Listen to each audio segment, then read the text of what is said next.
ಲಹರಿ ಕಣ್ಣುಗಳನ್ನ ಒರೆಸ್ಕೊಂಡು ತನ್ನ ಡ್ರೆಸ್ ಸರಿ ಮಾಡ್ಕೊಂಡಿದ್ದೀನಿ ಅಂತಲೂ ತನ್ನ ಇರೋ ಶಕ್ತಿ ಎಲ್ಲ ಆರು ಹೋದಂಥ ಕಾಲುಗಳಲ್ಲಿ ನಿಲ್ಲೋ ಶಕ್ತಿ ಇಲ್ಲದೆ ತಲೆ ತಿರುಗಿದ್ರಿಂದ ಅವಳು ಬೆಡ್ ಮೇಲೆ ಕೂತ್ಬಿಟ್ಲು. ಅವಳ ಮುಂದೆ ಕೂತು ಅವಳು ಸೊಂಟ ಸುತ್ತ ಕೈ ಹಾಕಿ ಅಳ್ತಿದ್ದವಳ ಗಲ್ಲ ಹಿಡಿದು ಮೇಲೆ ಕೆತ್ತ ನೀರು ತುಂಬಿದ ಕಣ್ಣುಗಳಿಂದ ನೋಡ್ತಿದ್ದವಳನ್ನ ಮದುವೆ ಆಗ್ತೀಯ ಅವನನ್ನು ಅಂತ ಕೇಳ್ದ ಅತ್ಯಂತ ಮೃದುವಾದ ಧ್ವನಿಯಲ್ಲಿ. ತಾರಕ್ ಯಾಕೆ ಈ ರೀತಿ ಬಿಹೇವ್ ಮಾಡ್ತಿದ್ದಾನೆ ಅಂತ ಅವಳಿಗೆ ನಿಜವಾಗ್ಲೂ ಅರ್ಥ ಆಗಲಿಲ್ಲ. ದುಡ್ಡು ಕೊಟ್ಟಾಯಿತು, ಕೆಲಸ ಬಿಡ್ತೀನಿ ಅಂತ ಹೇಳ್ದಾಯ್ತು, ಇನ್ನೇನು ಅವ್ನ ಪ್ರಾಬ್ಲಮ್?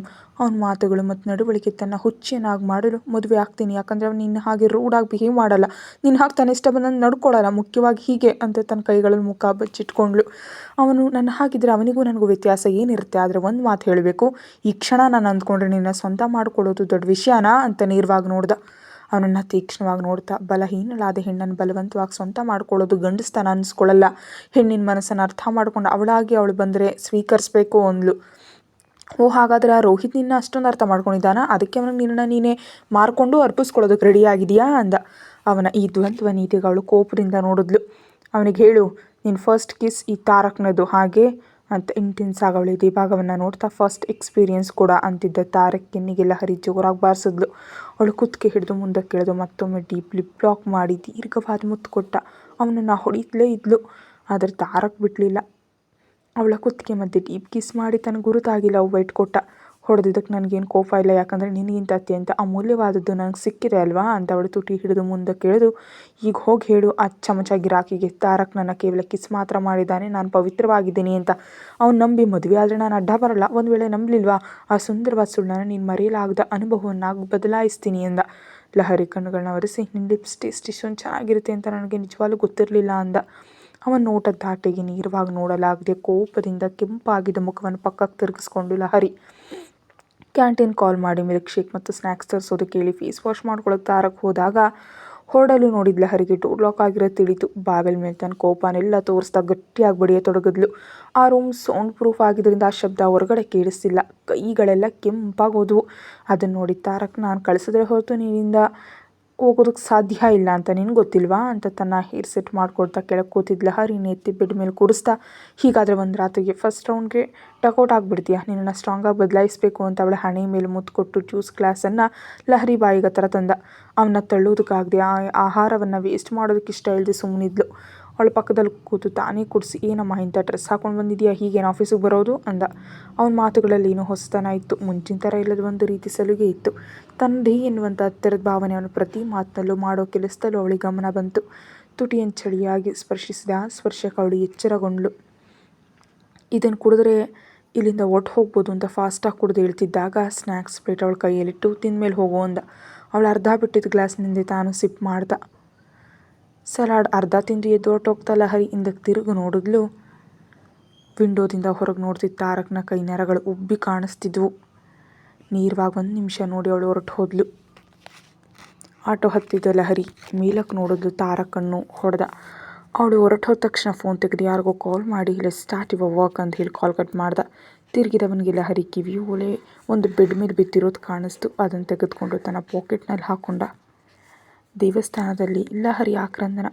ಮನೆಗೆ ಬಂದ ತಕ್ಷಣ ಬ್ಯಾಗ್ ಬಿಸಾಡಿ ರೂಮ್ನೊಳಗೆ ಹೋಗಿ ಬೀಗ ಹಾಕ್ಕೊಂಡು ಮೊಣಕಾಲಿನಲ್ಲಿ ಮುಖ ಹೊತ್ತು ಅಳ್ತಿದ್ಲು. ನಿಜಕ್ಕೂ ಒಂದೇ ದಿನದಲ್ಲಿ ತನ್ನ ಲೈಫ್ ಎಲ್ಲಿಂದ ಎಲ್ಲಿಗೆ ಹೋಗ್ಬಿಟ್ಟಿದೆ ಅಂತ ಅನ್ನಿಸ್ತು. ತನ್ನ ಧೈರ್ಯವಾಗಿ ಪರಿಸ್ಥಿತಿಗಳನ್ನ ಎದುರಿಸೋದು ಆ ದೇವರಿಗೂ ಇಷ್ಟ ಇಲ್ಲ ಅನಿಸುತ್ತೆ. ಅಂದ್ಕೊಳ್ಳೋದು ಘಟನೆಗಳನ್ನ ಅಕಸ್ಮಾತ್ತಾಗಿ ತನ್ನ ಲೈಫ್ಗೆ ತಂದಿಟ್ಟಿದ್ದಾನೆ. ಹೀಗೆ ಯೋಚಿಸ್ತಿರುವಾಗ ಕೆಲಸ ಸಿಕ್ಕರೆ ದೇವಸ್ಥಾನದಲ್ಲಿ ಪ್ರದಕ್ಷಿಣೆ ಮಾಡ್ತೀನಿ ಅಂತ ಮಾಡ್ಕೊಂಡಿದ್ದು ಹರಕೆ ನೆನಪಿಗೆ ಬಂದು ಒಂದು ರೀತಿ ವಿರಕ್ತಿಯಿಂದಲೇ ಮರುದಿನ ದೇವಸ್ಥಾನಕ್ಕೆ ಹೊರಟ್ಲು. ಬೆಳಗಿನ ಜಾವವೇ ಹೋದ ಅವಳು ದೇವಸ್ಥಾನದಲ್ಲಿ ಪ್ರದಕ್ಷಿಣೆ ಮಾಡೋದಕ್ಕೆ ಪ್ರಾರಂಭಿಸಿದ್ಲು. ಅವಳಲ್ಲಿದ್ದ ಸಂಕಟ, ಅಸಹಾಯಕತೆ, ದೇವನನ್ನು ಯಾಕೊಬ್ಬ ಹೆಣ್ಣಿಗೆ ಇಂಥ ಪರಿಸ್ಥಿತಿ ತಂದಿಟ್ಟೆ ಅಂತ ಮಾಡ್ತಿರುವಂತೆ ಫಾಸ್ಟಾಗಿ ತನ್ನ ಹರಕೆ ಪೂರ್ತಿಗೊಳಿಸಿ ದರ್ಶನ ಮಾಡ್ಕೊಳ್ತಾ, ನೀನು ಸಹಾಯ ಕೋರಿ ಬಂದು ನನಗೆ ಸಹಾಯ ಮಾಡಿದೆಯಾ ಅಥವಾ ಸಮಸ್ಯೆಗಳು ಸುಳಿಗೆ ತಳ್ಳಿದೆಯಾ? ಗಣಪ ಕೆಲಸ ಸಿಕ್ತು ಅಂತ ಸಂಭ್ರಮಪಟ್ಟು ಹೋದೆ, ನನ್ನ ಗೌರವ ಇಲ್ಲ ಜಾಗದಲ್ಲಿ ಇರಬಾರ್ದು ಅಂತ ನಿಶ್ಚಿತಾರ್ಥ ಬೇಡ ಅಂದ್ಕೊಂಡೆ. ಅಂಥದ್ರಲ್ಲಿ ನಾನೇ ನನ್ನ ಸ್ವಾಭಿಮಾನವನ್ನು ಕೊಂದ್ಕೊಂಡು ಬೇಡ ಅಂದವ್ರ ಮುಂದೆ ಕೈ ಚಾಚಿ ಬೇಡೋ ಪರಿಸ್ಥಿತಿ ತಂದಿಟ್ಟೆ. ಒಬ್ಬ ಹೆಣ್ಣನ್ನು ಈ ರೀತಿ ನಿಸ್ಸಹಾಯಕಳಾಗಿ ಮಾಡಿ ನಾಳೆ ನನ್ನ ಲೈಫ್ ಏನು ಎಂಬ ಆಲೋಚನೆ ಇಲ್ಲದಂತೂ ಮಾಡಿ ನೀನು ಮಾತ್ರ ನನ್ನಿಂದ ನಿನ್ನ ಹರಕೆಯನ್ನು ತೀರಿಸ್ಕೊಂಡೆ. ಹೀಗೆ ಮಾಡಿದ್ರೆ ಮನುಷ್ಯನಿಗೂ ನಿನಗೂ ವ್ಯತ್ಯಾಸ ಏನಿದೆಯಾ? ಕಣ್ಣುಗಳನ್ನ ಒರೆಸ್ಕೊಂಡು ಅಷ್ಟರಲ್ಲೇ ಮನೆಗೆ ಹೋಗೋದಕ್ಕೆ ಮನಸ್ಸಾಗದೆ ಪಕ್ಕದಲ್ಲಿದ್ದ ಕಲ್ಯಾಣ ಮೆಟ್ಟಿಲುಗಳ ಮೇಲೆ ಕೂತು ರೋಹಿತ್ ಜೊತೆ ಮದುವೆಗೆ ಒಪ್ಕೊಂಡಿದ್ದಕ್ಕೆ ತನ್ನಲ್ಲಿದ್ದ ಸ್ವಾಭಿಮಾನ ಪೂರ್ತಿಯಾಗಿ ಹೋಗಿದೆ ಅಂತ ಅನಿಸಿ ಕಣ್ಣುಗಳಿಂದ ಕೆನ್ನೆಗಳ ಮೇಲೆ ಜಾರ್ತಿದ್ದ ಕಣ್ಣೀರಿನೊಂದಿಗೆ ಎದುರು ಉದಯಿಸ್ತಿದ್ದ ಸೂರ್ಯನನ್ನು ನೋಡ್ತಾ ಕೂತುಬಿಟ್ಲು. ಎಷ್ಟು ಸಮಯ ಆಗಿದ್ಲೋ ಗೊತ್ತಿಲ್ಲ, ಆದರೆ ತಂಪಾದ ಗಾಳಿಯೊಂದು ತನ್ನ ಬೆನ್ನು ಸ್ಪರ್ಶಿಸಿ ಮನಸ್ಸಿನ ಭಾರವನ್ನು ಕಡಿಮೆ ಮಾಡ್ದಂತನಿಸಿ ಹಿಂದಕ್ಕೆ ತಿರುಗಿದ್ಲು.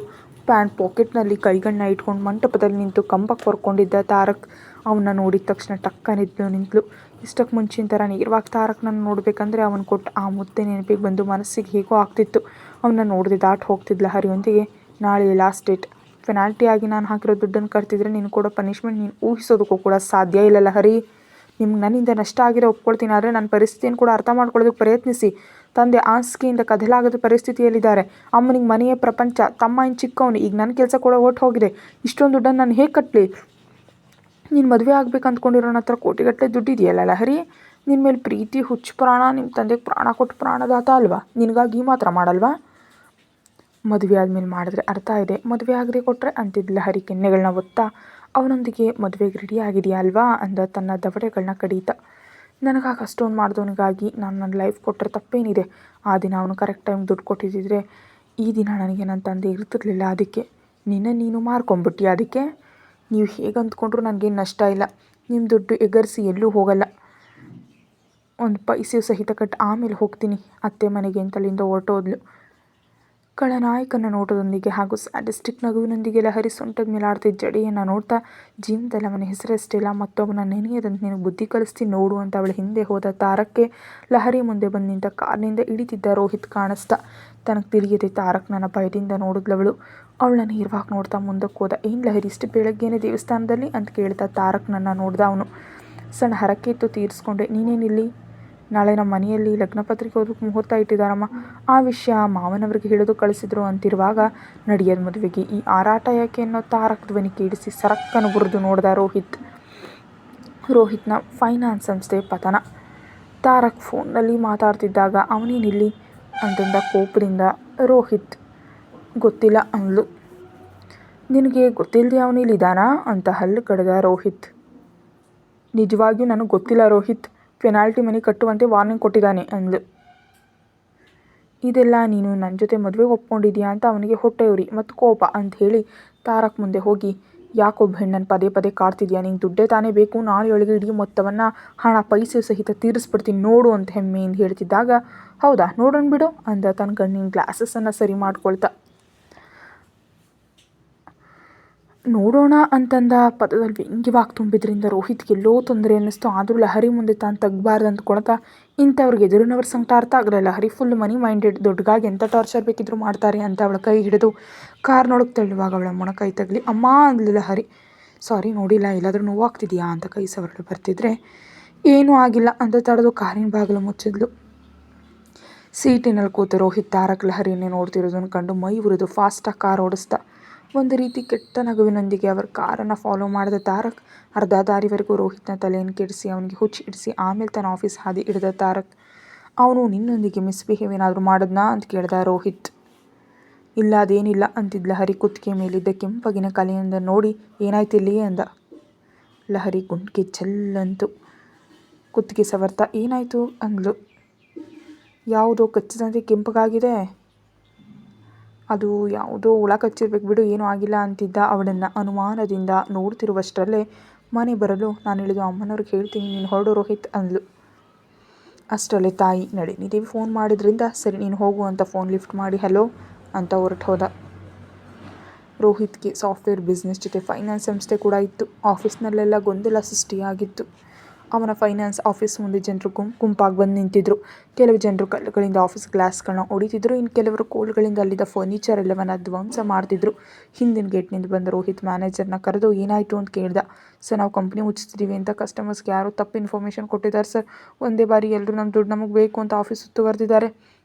ಇದು ಸುಳ್ಳು ಅಂತ ಹೇಳೋದಕ್ಕೆ ನಿಮ್ಗೇನು ಬಾಯಿಲ್ವಾ ಅಂತಂದ ರೋಹಿತ್ ಕೋಪದಿಂದ. ಓಡೋಡುತ್ತಾ ಬಂದ ಆಡಿಟರ್ ಸರ್, ಬ್ಯಾಂಕ್ನಲ್ಲಿ ಡೆಪಾಸಿಟ್ ಮಾಡಿದ ದೊಡ್ಡ ದೊಡ್ಡ ಕಸ್ಟಮರ್ಸ್ ಎಲ್ಲರೂ ತಮ್ಮ ಮನಿಯನ್ನು ವಾಪಸ್ ತೆಗೆದುಕೊಂಡಿದ್ದಾರೆ ಸರ್ ಅಂದ. ರೋಹಿತ್ಗೆ ದಿಕ್ಕೆಟ್ಟು ಹೋಯ್ತು. ಏನು ನೀನು ಹೇಳ್ತಾ ಇರೋದೇನೋ ಅಂದ. ಹೌದು ಸರ್, ನಿನ್ನೆ ಇದೆಲ್ಲ ನಡೆದಿದೆ. ಈಗ ನೋಡಿದ್ರೆ ನಮ್ಮ ಹತ್ರ ದುಡ್ಡೇ ಇಲ್ಲ. ಹೊರಗಡೆ ಕಸ್ಟಮರ್ಸ್ ಮಾಡ್ತಿರೋ ಗಲಾಟೆ ನಿಜ ಆಯಿತು ಸರ್. ಹಾಗೆ ನಿಮ್ಮ ಮೇಲೆ ಚೆಕ್ ಬೌನ್ಸ್ ಕೇಸ್ ಕೂಡ ಫೈಲ್ ಆಗಿದೆ. ಪೊಲೀಸ್ ಸ್ಟೇಷನಿಂದ SI ಫೋನ್ ಮಾಡಿದ್ರು ಅಂತಿರುವಾಗ ವಾಟ್ ಅಂತ ಕಿರ್ಚ್ದ.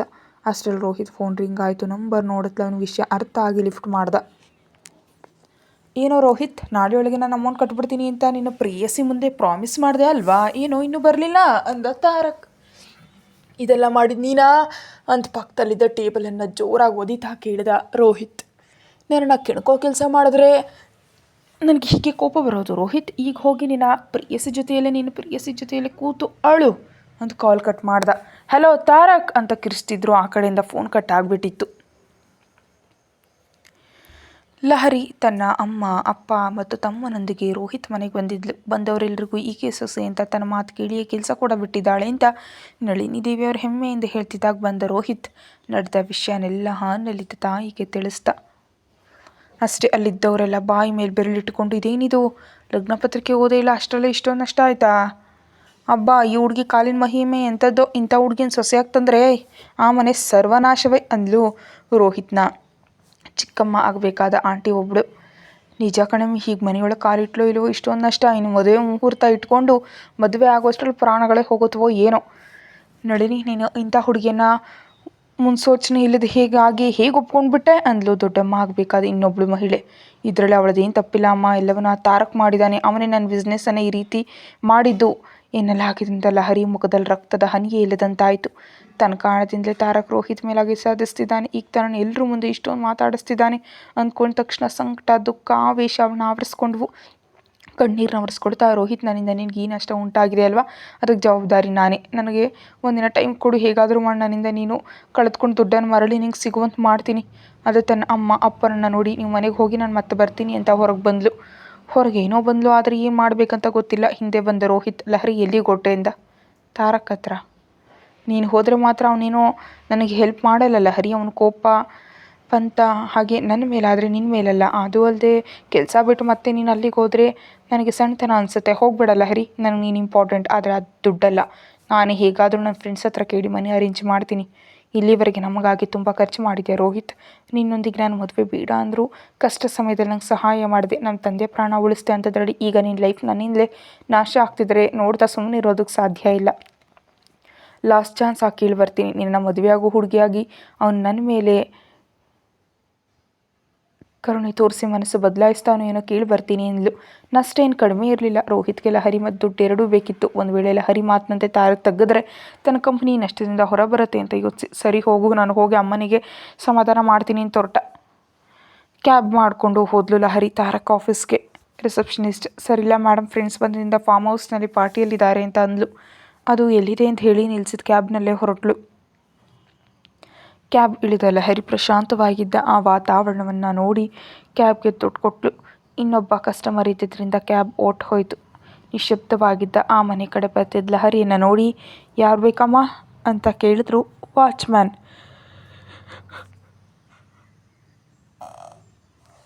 ತಾರಕ್ ಸರ್ ಅವನ್ನ ಮೀಟ್ ಮಾಡಬೇಕು, ಆಫೀಸ್ನಲ್ಲಿ ಕೇಳಿದ್ರೆ ಇಲ್ಲಿದ್ದಾರೆ ಅಂತ ಹೇಳಿದ್ರು, ಅದಕ್ಕೆ ಬಂದೆ ಅಂದ್ಲು. ಸೀರಿಯಲ್ ಲಕ್ಷಣವಾಗಿದ್ದ ಲಹರಿಯನ್ನು ನೋಡಿ, ಸಾಹೇಬ್ರು ಇದ್ದಾರಮ್ಮ, ಇಷ್ಟೊತ್ತಿಗೆ ಯಾರೋ ಫ್ರೆಂಡ್ ಬರ್ಡೇ ಇದ್ದಿದ್ದರಿಂದ ಸೆಲೆಬ್ರೇಟ್ ಮಾಡ್ಕೊಂಡು ಇಷ್ಟರಲ್ಲಿ ಎಲ್ಲರೂ ಹೋದ್ರು. ಸಾಹೇಬ್ರು ಇದ್ದಾರೆ, ಒಳಗಡೆ ಹೋಗಮ್ಮ ಅಂತಂದ ಗೀಡ್ತಾ ರೀತಾ. ಒಂದೊಂದೇ ಹೆಜ್ಜೆ ಇಡ್ತಾ ಒಳಗಡೆ ಹೋದ್ಲು ಲಹರಿ. ಅಷ್ಟರಲ್ಲೇ ಫ್ರೆಶ್ ಆಗಿ ಕೆಳಗೆ ಬಂದಿದ್ದ ತಾರಕ್ ತಿಳಿ ನೀಲಿ ಬಣ್ಣದ ರೇಷ್ಮೆ ಸೀರೆಯಲ್ಲಿ ಕುತ್ತಿಗೆಯಲ್ಲಿ ಸಣ್ಣ ಚಿನ್ನದ ಚೈನ್, ಕೈಗೆ ನೀಲಿ ಬಣ್ಣದ ಬಳೆಗಳು, ಸಡಿಲವಾಗಿ ಎಣ್ದಿದ್ದ ಜಡೆ, ಮುಡಿಯಲ್ಲಿ ಹೂ ಕೂಡ ಇರಲಿಲ್ಲ ಈ ಬಾರಿ. ಆದರೂ ಸಿಂಪಲ್ ಆಗಿ ನೋಡೋದಕ್ಕೆ ಎಷ್ಟು ಮುದ್ದಾಗಿದ್ಲು ಲಹರಿ. ಚಂದ್ರನಿಗೆ ಆಕಾಶದ ಬಣ್ಣವನ್ನೇ ರೇಷ್ಮೆ ವಸ್ತ್ರವನ್ನಾಗಿ ನೇಯ್ದು ಆ ಹೆಣ್ಣಿಗೆ ಸುತ್ತಿರುವಂಥ ಅಚ್ಚುಕಟ್ಟಾಗಿದ್ದವಳು ಸೀರೆ, ಉಡುಗೆ, ಕಣ್ಣುಗಳಲ್ಲಿನ ಕಂಗಾಲು, ಎಲ್ಲಕ್ಕಿಂತ ಹೆಚ್ಚಾಗಿ ಬೇರೆ ಯಾವುದೋ ಸಂಕಟ ಎಲ್ಲವನ್ನ ನೋಡ್ತಾ, ಏನು ಲಹರಿ, ನೀನು ಪ್ರೇಯಸಿ ದುಡ್ಡು ಕೊಟ್ಟು ಕಳಿಸಿದ್ನೆ ನನಗೆ ಕೊಡೋದಕ್ಕೆ ಅಂದ. ಮುಖದಲ್ಲಿ ಅದೇ ಕೆಟ್ಟ ನಗು. ತಾರಕ್ ಎದುರು ಬಂದು ನಿಂತ. ಟಾಪ್ ಟು ಬಾಟಮ್ ಸ್ಕ್ಯಾನ್ ಮಾಡ್ತಿದ್ರೆ ತಲೆ ಎತ್ತಿ ತಾರಕ್ನ ನೋಡಿದ್ಲು. ಏನು ಲಹರಿ, ಈಗ ಬಂದಿದೆಯಾ? ಈಗ ನೀನು ಇರಬೇಕಾದದ್ದು ನಿನ್ನ ಅತ್ತೆ ಮನೆಯಲ್ಲಿ ಅಲ್ವಾ, ಹೀಗೆ ಬಂದಿದೆಯಾ ಬ್ಯೂಟಿ? ನಿಮ್ಮ ಮದುವೆಗೆ ಮುಹೂರ್ತ ಇಟ್ಕೊಂಡು ವೆಡ್ಡಿಂಗ್ ಕಾರ್ಡ್ ಜೊತೆ ನಾನು ಮರಿಯನ್ನು ಕೂಡ ಕೊಡೋದಕ್ಕೆ ಕಳಿಸಿದ್ನೆ ನಿನ್ನ ಪ್ರೇಮಿ ಅಂತಿದ್ದ ತಾರಕ್ನ ಬಲ ಹುಬ್ಬು ವಕ್ರವಾಯಿತು. ಅವನ ನೋಟ ತನ್ನನ್ನು ಒನ್ಸಿ ಉಸಿರುಗಟ್ಟಿಸುವಂತೆ ಮಾಡ್ತಿದ್ರೆ ಗುಂಡಿಗೆ ತುಂಬ ಉಸಿರು ತಗೊಂಡು, ನನ್ನ ಮೇಲಿನ ಪಂತಕ್ಕೆ ರೋಹಿತನ ಯಾಕೆ ತೊಂದರೆಗೆ ಸಿಲುಕಿಸ್ತಿದ್ದೀರಿ ಎಂದ್ಲು. ಮರುಕ್ಷಣವೇ ಲಹರಿ ಕೆನ್ನೆಗಳವನ ಕೈಯಲ್ಲಿ ಸಿಕ್ಕಾಕೊಂಡು ಅವಳ ಹಸ್ತ ಅವನ ಎದೆ ಮೇಲೆ ನಿಂತು ಉಸಿರು ಬಿಗಿ ಹಿಡಿದು ನೋಡ್ತಿದ್ಲು ಲಹರಿ. ನಿನ್ನ ಮೇಲೆ ನನಗೇನು ಪಂತ? ನಿನಗಷ್ಟೊಂದು ಸೀನಿಲ್ಲ. ಇಲ್ದಿದ್ರೆ ಮತ್ತೇನು, ರೋಹಿತಂಗೆ ಸಹಾಯ ಮಾಡ್ದ ಅಂತ ತಾನೇ ಅವನ ಬಿಸ್ನೆಸ್ಸನ್ನು ಈ ರೀತಿ ಏಟ್ ಕೊಟ್ಟಿದ್ದು ನೀನು. ನನ್ನ ಕಾರಣದಿಂದ ಅವನು ಯಾಕೆ ತೊಂದರೆ ಅನುಭವಿಸ್ಬೇಕು? ನಿಜಕ್ಕೂ ನಿಮ್ಮ ಪ್ರಾಬ್ಲಮ್ ಏನು? ನಾನೇ ನಿನ್ನ ಹಾಗೆ ಮಿಡಲ್ ಕ್ಲಾಸ್ ಅಂದ್ಕೊಂಡಿದ್ಯಾ? ಬೆನ್ನ ಹಿಂದೆ ಪ್ರಾಬ್ಲಮ್ಸ್ ಇಟ್ಕೊಂಡು ತಿರುಗೋದಕ್ಕೆ? ಹಾಗಾದರೆ ಯಾಕೆ ರೋಹಿತ್ನನ್ನು ನಡು ರಸ್ತೆ ನಿಲ್ಲಿಸಿ ಅವನನ್ನು ಮದುವೆ ಆಗಬೇಕಾದ ಹುಡುಗಿಯಾಗಿ ನನ್ನ ಜಾತಕ ಸರಿ ಇಲ್ಲ, ಅನಿಷ್ಟ ಅಂತ ಎಲ್ಲರ ಕೈಯಿಂದ ಮಾತಾಡಿಸ್ತಿದ್ದೀರಿ? ಯಾರೋ ಅಂದಿದ್ದಕ್ಕೆ ಜವಾಬ್ದಾರಿ ನಂದೀಗಾಗುತ್ತೆ. ನಾನು ಮಾಡೋ ಕೆಲಸಗಳಿಗೆ ಮಾತ್ರ ನನ್ನ ರೆಸ್ಪಾನ್ಸಿಬಿಲಿಟಿ ಇರುತ್ತೆ. ಬಾಕಿ ವಿಷಯಗಳಿಗೂ ನನಗೂ ಏನೂ ಸಂಬಂಧ ಇಲ್ಲ. ನಿಮಗೂ ರೋಹಿತ್ಗೂ ಹಳೆ ಗಲಾಟೆಗಳಿರ್ಬೋದು, ಆದರೆ ಅದಕ್ಕೆ ನನ್ನನ್ನು ಯಾಕೆ ತೊಂದರೆಗೆ ಸಿಲುಕಿಸ್ತಿದ್ದೀರಿ? ನಾನಾ? ನಿನ್ನನ್ನು ಕನಿಷ್ಠ ಒಂದು ಮಾತು ಕೂಡ ಅಂದಿದ್ದೀನ ನಾನು? ನಿನ್ನಿಂದ ಕಂಪ್ನಿಗೆ ಎಷ್ಟು ಲಾಸ್ ಬಂದಿದೆ ಅಂತ ನಿಂಗೆ ತಿಳಿಯದ? ಆ ವಿಷಯದಲ್ಲಿ ಸಂಕಟ ಪಡೆದ ನೀನು ನಿನ್ನ ಲವ್ವರ್ಗೆ ಸ್ವಲ್ಪ ಪೆಟ್ಟು ಬೀಳ್ತಿದ್ದಂತೆ ಓಡೋಡ್ತಾ ಬಂದುಬಿಟ್ಟಿದ್ದೆ. ಪ್ಲೀಸ್, ಅವನು ನನ್ನ ಲವ್ವರ್ ಅಲ್ಲ, ಜೋರಾಗಿ ಕಿರ್ಚಿದ್ಲು. ಹೋಗಲಿ ಪ್ರೇಮಿ, ಶೀಘ್ರದಲ್ಲೇ ಗಂಡ ಆಗೋನು. ಆ ಮಾತು ಹೇಳೋದು ಇಷ್ಟ ಇಲ್ಲದೆ, ಸರಿ ಯಾಕೆ ಬಂದೆ ಅಂದ ಅವಳನ್ನ ಬಿಟ್ಟು ಸುತ್ತಲೂ ತಿರುಗ್ತಾ. ರೋಹಿತ್, ಅವನ್ನ ನೀವು ಬಿಟ್ಟು ಬಿಡಿ. ಮುಂಚೆ ನಿಮ್ಮ ಮಧ್ಯೆ ಏನಿತ್ತು ನಂಗೆ ಗೊತ್ತಿಲ್ಲ. ಪ್ಲೀಸ್, ಇನ್ನು ಮುಂದೆ ಅವ್ನು ನಿಮ್ಮ ತಂಟೆಗೆ ಬರ್ದಂತೆ ನೋಡ್ಕೊಳ್ಳೋ ಜವಾಬ್ದಾರಿ ನಂದು ಅಂತಿದ್ದ ಲಹರಿಯನ್ನು ಹಿಂದಿನಿಂದ ಅಪ್ಕೊಂಡು ಸೇ ಅಗೇನ್ ಅಂದ. ಸ್ತಬ್ಧಳಾಗೋದ್ಲು ಲಹರಿ. ತಾರಕ್ನ ಕೈ ತನ್ನ ಸೊಂಟವನ್ನು ಬಿರಿದಾಗ ಅವನ ಬೆಚ್ಚನೆ ಶ್ವಾಸ ಅವಳ ಕುತ್ತಿಗೆ ಮೇಲೆ ಬೆವರುವಂತೆ ಮೂಡ್ತಿತ್ತು. ಬಿಡಿ. ಏನಂದೆ ಅಂದ. ರೋಹಿತ್ನ ತಂಟೆಗೆ ಬರ್ದಂತೆ ನೋಡ್ಕೊಳ್ತೀನಿ ಅಂದ್ಲು. ಅವನನ್ನು ನಾನು ಅಷ್ಟು ಸುಲಭವಾಗಿ ಬಿಡಲ್ಲ. ಅವನು ಮಾಡೋ ಕೆಲಸಗಳಿಗೆ ಪನಿಷ್ಮೆಂಟ್ ತುಂಬ ಹೆವಿಯಾಗಿರಬೇಕು ಲಹರಿ. ಅವನ ಕೈಯಿಂದ ಬಿಡಿಸ್ಕೊಂಡು ಮನುಷ್ಯನಿಗಿಂತ ಸೇಡು ತೀರಿಸ್ಕೊಳ್ಳೋದೇ ಮುಖ್ಯನಾ ನಿಮಗೆ? ಎಕ್ಸಾಕ್ಟ್ಲಿ. ಮನುಷ್ಯನ ಪ್ರಾಣದ ವ್ಯಾಲ್ಯೂ ಏನಂತ ಅವನಿಗೆ ತಿಳಿಬೇಕು. ತಿಳಿಯುವಂತೆ ಮಾಡ್ತೀನಿ. ಅದಕ್ಕೆ ಫಸ್ಟ್ ಸ್ಟೆಪ್ ಅವನ ಫೈನಾನ್ಷಿಯಲ್ ಸ್ಟೇಟಸ್ ಡೌನ್ ಮಾಡೋದು. ನೀನೆಷ್ಟೇ ಕಿರ್ಚಾಡಿದ್ರೂ ನಿನ್ನ ಪರಿಯಾಸನ ಬಿಡೋ ಪ್ರಶ್ನೆನೇ ಇಲ್ಲ ಅಂತ ಮುಂದಕ್ಕೆ ಬಂದು, ನಿನಗೆ ಅವನಿಲ್ದಿದ್ರೆ ಇನ್ನೊಬ್ಬ ಸಿಗಲ್ವಾ ಅಂದ. ಕಣ್ಣುಗಳನ್ನ ಕೆಂಪು ಮಾಡಿದ್ಲು ಲಹರಿ. ಓಹೋಹೋ, ನಿಮ್ಮ ಫಾದರ್ ಹೆಲ್ತ್ಗೆ ಹೆಲ್ಪ್ ಮಾಡ್ದ ಅನ್ನೋ ಕೃತಜ್ಞತೆಯಿಂದ ಅವನ್ನ ಮದುವೆಯಾಗಿ ಋಣ ತೀರಿಸ್ಕೊಳ್ಬೇಕು ಅಂತ ಅಂದ್ಕೊಂಡಿದ್ಯಾ? ಅಷ್ಟೇ ತಾನೇ? ಆದರೆ ನಿನ್ನ ಋಣ ಎಂದಿಗೂ ತೀರಲ್ಲ ಲಹರಿ. ಬೆಸ್ಟ್, ಅವನನ್ನು ಬಿಟ್ಟು ನನ್ನ ಹತ್ರ ಬಂದುಬಿಡು ಅಂತಿದ್ದ ತಾರಕ್ ಮೇಲೆ ಕೈ ಎತ್ತಿದ ಲಹರಿ ಕೈಯನ್ನು ಗಾಳಿಯಲ್ಲಿ ಹಿಡಿದು ಹಿಂದಕ್ಕೆ ಮಡಚಿ ಅವಳನ್ನ ಮುಂದಕ್ಕೆ ಕೆಳ್ಕೊಂಡ ತಾರಕ್. ನಿನಗೆ ಪೊಗರು ಮಾತ್ರ ಮಾಮೂಲಾಗಿಲ್ಲ. ನಾನು ಇಷ್ಟು ಪದ್ಧತಿಯಾಗಿ ಹೇಳ್ತಿದ್ರೆ ಕೈ ಎತ್ತೀಯಾ? ನಾನು ಅಂದ್ಕೊಂಡ್ರೆ ಆ ರೋಹಿತ್ನನ್ನು, ನಿನ್ನನ್ನು, ನಿನ್ನ ಫ್ಯಾಮಿಲಿಯನ್ನು ನಡು ರಸ್ತೆ ನಿಲ್ಲಿಸಬಲ್ಲೆ. ನನ್ನೊಂದಿಗೆ ಇಟ್ಕೊಂಡ್ರೆ ಉಸಿರು ತೆಗೆದುಕೊಳ್ಳೋ ಟೈಮ್ ಕೂಡ ಇರಲ್ಲ ನಿನಗೆ. ಆದರೆ ಲಹರಿ, ನಿನಗೊಂದು ಆಫರ್ ಕೊಡ್ತೀನಿ. ಬುದ್ಧಿವಂತಿ ಹಾಕಿದರೆ ಯೂಸ್ ಮಾಡ್ಕೊ, ಇಲ್ದಿದ್ರೆ ಅಂತ ನಿಂತು ಅವಳ ಹತ್ರ ಕೇಳಿಕೊಂಡು, ನನ್ನ ಹತ್ರ ಪಿ ಆಗಿ ಪರ್ಮನೆಂಟಾಗಿ ನಿನಗೆ ಜಾಬ್ ಕೊಡ್ತೀನಿ. ನೀನು ಆ ರೋಹಿತ್ ಗಿರಾಕಿಯನ್ನು ಮರೆತು ನನ್ನ ಹತ್ರವೇ ಇದ್ದರೆ ನೀನು ಕಟ್ಟಬೇಕಾದ ಮನಿಯನ್ನು ಕೂಡ ಕೊಡೋದಂತ ನಾನು ನೋಡ್ಕೋತೀನಿ. ಬಟ್ ನೀನು ಲೈಫ್ ಲಾಂಗ್ ನನ್ನ ಹತ್ರವೇ ಇರಬೇಕು. ಇರ್ತೀಯಾ? ವಿಚಿತ್ರವಾಗಿ ನೋಡ್ತಾ, ನಾನು ಮುದುಕಿ ಆಗೋವರೆಗೂ ನಿಮ್ಮ ಹತ್ರವೇ ವರ್ಕ್ ಮಾಡಬೇಕಾ ಅಂದ್ಲು. ತಾರಕ್ ಮುಖದಲ್ಲಿ ಸಣ್ಣ ಸುವಾಸನೆ ನಗು. ಫಸ್ಟ್ ಟೈಮ್ ಅವನ ನಗುವನ್ನು ನೋಡ್ತಿದ್ಲು ಲಹರಿ. ಫೇಸ್ನಲ್ಲಿ ಕೋಪ ಹೋಗಿ ಪ್ರಶಾಂತತೆ ಮೂಡ್ತು. ಎಷ್ಟು ಕ್ಯೂಟ್ ಆಗಿದೆ ಅವನ ಸ್ಮೈಲ್. ಆದರೆ ಯಾವಾಗಲೂ ಮುಖ ಗಂಟು ಹಾಕ್ಕೊಂಡೇ ಇರ್ತಾರೆ ಅಂತ ಅಂದ್ಕೊಂಡ್ಳು. ಏನು ಲಹರಿ, ಆಫರ್ ನಿನಗೆ ಓಕೆನಾ? ನೀನು ಓಕೆ ಅಂದರೆ ಪೇಪರ್ಸ್ ರೆಡಿ ಆಗಿವೆ. ನಿನ್ನ ಋಣವನ್ನು ನೀನು ರೋಹಿತ್ಗೆ ಕಟ್ಟವನಿಗೆ ಟಾಟಾ ಬಾಯ್ ಬಾಯ್ ಹೇಳಿ ನಾಳೆಯಿಂದ ಆಫೀಸಿಗೆ ಬಂದುಬಿಡು ಅಂತ ಅವಳನ್ನ ಬಿಟ್ಟು ಮೇಡನ್ನು ಕರೆದು ಕಾಫಿ ತರೋದಕ್ಕೆ ಹೇಳ್ದ. ಲಹರಿ ಆಲೋಚನೆಯಲ್ಲಿ ಬಿದ್ಲು. ನಿಂತಿದ್ದ ಅವಳನ್ನೇ ನೋಡ್ತಾ ಮೇಡ್ದಂದು ಕಾಫಿ ಕಪ್ ಕೊಟ್ಟು, ಏನು ಯೋಚಿಸ್ತಿದೀಯಾ ಅಂದ. ನಾನು ಓಕೆ ಅಂದರೆ ರೋಹಿತ್ ತಂಟೆಗೆ ಇನ್ಮೇಲೆ ಹೋಗಲ್ಲ ತಾನೇ ಅಂದ್ಲು. ಅದು ಅವನ ಆ್ಯಕ್ಷನ್ ಮೇಲೆ ಡಿಪೆಂಡ್ ಆಗಿರುತ್ತೆ ಲಹರಿ. ಇಲ್ಲಿವರೆಗೆ ಇರೋದನ್ನು ಬಿಟ್ಬಿಡ್ತೀನಿ. ಇನ್ನು ಮುಂದೆ ಅವನೇನಾದರೂ ಎಕ್ಸ್ಟ್ರಾ ಮಾಡಿದ್ರೆ ನನ್ನ ರಿಯಾಕ್ಷನ್ ಅವನ ಊಹೆ ಕೂಡ ಸಿಗಲ್ಲ ಅಂದ. ಕಾಫಿ ಕುಡಿದು ಟೀಪಾಯ್ ಮೇಲಿದ್ದ ಪೇಪರ್ಸ್ ನೋಡಿದ್ಲು. ಅನ್ನುತ್ತಾ ಫೆನ್ ಕೊಟ್ಟ ಮತ್ತು ಓದಿದ್ಲು ಲಹರಿ ಅದನ್ನು. ತಾರಕ್ ಹಿಡ್ದಂತೆ ಇತ್ತು. ಅವನ ಹತ್ರ ತಾನು ಪರ್ಮನೆಂಟ್ ಪಿ ಆಗಿ ವರ್ಕ್ ಮಾಡಬೇಕು. ಅವನು ತನ್ನಷ್ಟಕ್ಕೆ ತಾನು ಕಳಿಸಿದ್ರೆ ಹೊರತು ಅವಳು ಹೋಗುವಂತಿಲ್ಲ. ಗಟ್ಟಿಯಾಗಿ ಉಸಿರು ತಗೊಂಡು ಸೈನ್ ಮಾಡಿದ್ಲು ಲಹರಿ. ತಾರಕ್ ಫೇಸ್ನಲ್ಲಿ ಸ್ಯಾಟಿಸ್ಫ್ಯಾಕ್ಷನ್ ಸ್ಮೈಲ್ ಮೂಡ್ತು. ಅವುಗಳಲ್ಲಿ ಒಂದು ಕಾಫಿ ಅವಳಿಗೆ ಕೊಟ್ಟು, ನಿನಗೆ ನಿನ್ನ ಎಕ್ಸ್ಗೆ ಹೇಳಿ ನಾಳೆ ಶಾರ್ಪ್ 9ಕ್ಕೆ ಆಫೀಸಿಗೆ ಬಂದುಬಿಡು ಅಂದ. ಪೇಪರ್ಸ್ ತೊಗೊಂಡು ಹೊರಗೆ ಬರ್ತಿದ್ದಾಗ, ಹೇಗೆ ಬಂದೆ ಅಂದ. ಕ್ಯಾಬ್ನಲ್ಲಿ ಅಂದ್ಲು. ತಾರಕ್ ಕಾರ್ ಕೀಸ್ ತೆಗೆದುಕೊಳ್ತಿದ್ದಾಗ, ನಾನು ಹೋಗ್ತೀನಿ ಸರ್ ಅಂದ್ಲು. ನೀನು ನನ್ನ ಪರ್ಮನೆಂಟ್ ಆಗಿ ಆಲ್ರೆಡಿ 2 ಸೆಕೆಂಡ್ಸ್ ಆಯ್ತು ಲಹರಿ. ನಿನ್ನ ರೆಸ್ಪಾನ್ಸಿಬಿಲಿಟಿ ನಂದು ಅಂತ ಡೋರ್ ಓಪನ್ ಮಾಡ್ದ. ಅನಿವಾರ್ಯವಾಗಿ ಕೂತ್ಲು ಲಹರಿ. ವಿಂಡೋದಿಂದ ಹೊರಗೆ ನೋಡ್ತಿದ್ದ ಅವಳನ್ನ ನೋಡ್ತಿದ್ದ ತಾರಕ್ಕೆ ಅವಳು ಸೀರಿಯಲ್ ತುಂಬ ಮುದ್ದಾಗಿ ಕಾಣಿಸ್ತಿದ್ಲು. ಕಾನ್ಸಂಟ್ರೇಷನ್ ಕೆಡುತ್ತೆ ಅಂತ ರಸ್ತೆ ಕಡೆ ನೋಟ ಹರಿಸ್ತಾ. ರೋಹಿತ್ನಿಂದ ಬರ್ತಿದ್ದ ಕಾಲ್ ನೋಡಿ ಲಿಫ್ಟ್ ಮಾಡಬೇಕೋ ಬೇಡವೋ ಅಂತ ಆಲೋಚಿಸ್ತಿದ್ರೆ, ಡ್ಯೂಟಿ ಟೈಮ್ನಲ್ಲಿ ನಾಟ್ ಅಲೌಡ್. ಈಗ ಆಫೀಸ್ ಮುಗಿದಿದೆ ಅಲ್ವಾ, ಲಿಫ್ಟ್ ಮಾಡಿ ಈ ಸ್ವೀಟ್ ನ್ಯೂಸ್ ಹೇಳ ಲಹರಿ ಅಂತಂದ ತಾರಕ್. ಹಲೋ ರೋಹಿತ್ ಅಂದ್ಲು. ಲಹರಿ ಎಲ್ಲಿದೆಯಾ ಅಂದ. ಬರ್ತಿದ್ದೀನಿ, ಆನ್ ದಿ ವೇ ಅಂತ ಕಟ್ ಮಾಡಿದ್ಲು. ಕಾರ್ ನೇರವಾಗಿ ರೋಹಿತ್ ಮನೆ ಮುಂದೆ ನಿಲ್ಲಿಸ್ತಾ ತಾರಕ್, ಇಲ್ಲಿ ಯಾಕೆ ನಿಲ್ಲಿಸಿದ್ರಿ ಅಂದ್ಲು. ನಾನು ಹೇಳಿದ ವಿಷಯವನ್ನು ಆ ಚಮಚಾಗಿಲಿ ಗುಡ್ ಬಾಯ್ ಹೇಳುವ, ನಿನಗೆ 5 ನಿಮಿಷ ಟೈಮ್ ಅಂದ. ಯಾಕಂದರೆ ಅವನ ಜೊತೆ ಮದುವೆ ಕ್ಯಾನ್ಸಲ್ ಆಗಿದೆ ಅಂತ ಹೇಳಬೇಕು. ಅವ್ರ ಮನೆಯಲ್ಲಿ ನೆಂಟರಿದ್ದಾರೆ. ಈಗ ಈ ವಿಷಯ ತಿಳಿದ್ರೆ ತುಂಬ ಅಸಹ್ಯವಾಗಿರುತ್ತೆ. ಪ್ಲೀಸ್ ನಮ್ಮ ಮನೆ ಹತ್ರ ಬಿಟ್ಬಿಡಿ, ಅಮ್ಮನವ್ರ ಹತ್ರ ಹೇಳಿ ಅವರೇ ಮಾತಾಡುವಂತ ನಾನು ಮಾಡ್ತೀನಿ ಅಂತಿದ್ರೆ, ಏನು ನಿನಗೆ ಧೈರ್ಯ ಇಲ್ವಾ ಅಂದ ತಾರಕ್. ಕತೆ ಮುಂದುವರಿಯುತ್ತೆ. ಹೆಚ್ಚಿನ ವಿಡಿಯೋಗಾಗಿ ಚಾನಲ್ಗೆ ಮೆಂಬರ್ಶಿಪ್ ತೊಗೊಂಡು ವಿಡಿಯೋ ನೋಡಿ, ಹಾಗೆ ಪ್ರತಿಲಿಪಿಯಲ್ಲಿ ನೋಡಿ.